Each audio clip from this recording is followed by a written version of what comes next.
Doctor صاحب یہ بتائیے کہ اس کے بعد کچھ کلام ہے تو اس میں حضرت علامہ نے اس جہان کو جس کو ہم نے لامکان کہا، جس کو عالم ارواح کہا یا عالم مثال کہا، اس کو دل سے تشبیہ دی ہے کہ جو لوگ اس کو سمجھنا چاہتے ہیں کہ یہ کس طرح کا ہے، زندہ ہیں ابھی اس عالم میں نہیں گئے، وہ فرماتے ہیں کہ دل کو دیکھ لو تو تمہیں اس عالم کی سمجھ آ جائے گی۔ جس کا کہہ رہے ہیں نہ کوئی جہت ہے، نہ کوئی دایاں ہے، نہ کوئی بایاں ہے، یعنی کہ وہ الفاظ کے قالب میں نہیں سما سکتا، اس کو دل کی کیفیات کے ساتھ تعبیر کیا ہے۔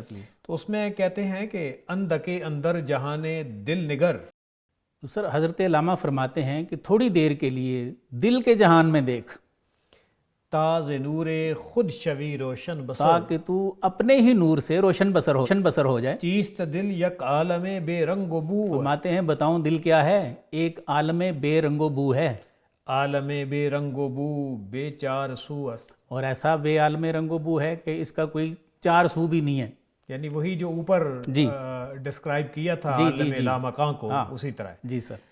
ساکنو ہر لحظہ سیار است، فرماتے ہیں ایسا عالم ہے کہ رکا ہوا بھی ہے اور متحرک بھی ہے۔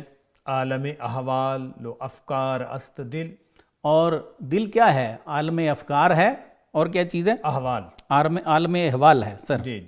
اس کے بعد ہے از حقائق تا حقائق رفتہ عقل، ماتے ہیں عقل جو ہے وہ ایک حقیقت سے دوسری حقیقت تک سفر کرتی ہے، سیر او بے جادہ و رفتار نقل، اور اس کا یہ جو سفر ہے وہ بغیر راستے کے ہے، بغیر کسی حرکت کے ہے، اور بغیر رفتار کے ہے۔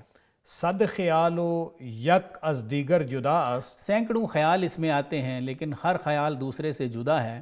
این بگردوں آشنا آنا رساس، ماتے ہیں ایک خیال آسمان تک پہنچ رہا ہے، ایک آسمان تک نہیں پہنچ رہا۔ کس نہ گوید این کے گردوں آشنا است، کوئی بھی نہیں کہتا کہ یہ خیال میرا گردوں آشنا ہے، بر یمین آن خیال نارساس، اور اس نارسا خیال کے کس طرف ہے؟ کس طرف لیفٹ رائٹ پہ ہے، کوئی نہیں کہتا۔ یا سرور قائد از دیدار دوست، یہ بھی نہیں کہتا کہ وہ سرور کیسا ہے جو دیدار دوست سے ملتا ہے۔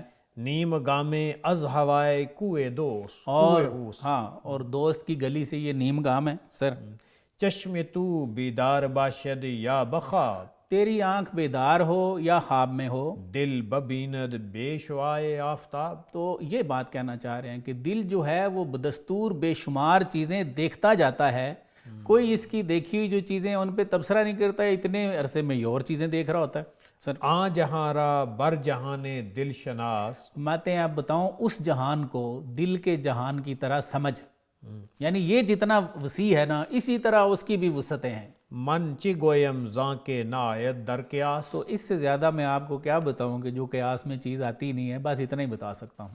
دیکھیں پروفیسر صاحب، سر یہ دل کی اپنی آنکھیں بھی ہوتی ہیں سر، دل کے اپنے کان بھی ہوتے ہیں، بالکل ایسے دل کی اپنی نگری ہوتی ہے سر۔ تو یہ لامکان کے لیے وہاں کی بود و باش اس عقل کے لیے یا اس جسم کے باقی اس سٹرکچر کے لیے نہیں ہے جو یہاں دنیا میں بنا ہے، بالکل ایسے ہی، وہاں کی بود و باش اور ہے، اس بود و باش کے لائق نور کا عالم ہے، عقل نہیں، وہ نور کے عالم کے اندر دل ہی کام کر سکتا ہے۔ بالکل تو اصل میں حضرت علامہ یہی بتانا چاہتے ہیں اس کے اندر کہ اس جہاں جو حرکت و جنت الفردوس ہے، وہاں جو چیز جائے گی، وہاں کی بود و باش اختیار کرے گی، یا جو اس کے لیے مناسب وہ چیز ہوگی، وہ دل ہی ہے۔ بالکل ٹھیک۔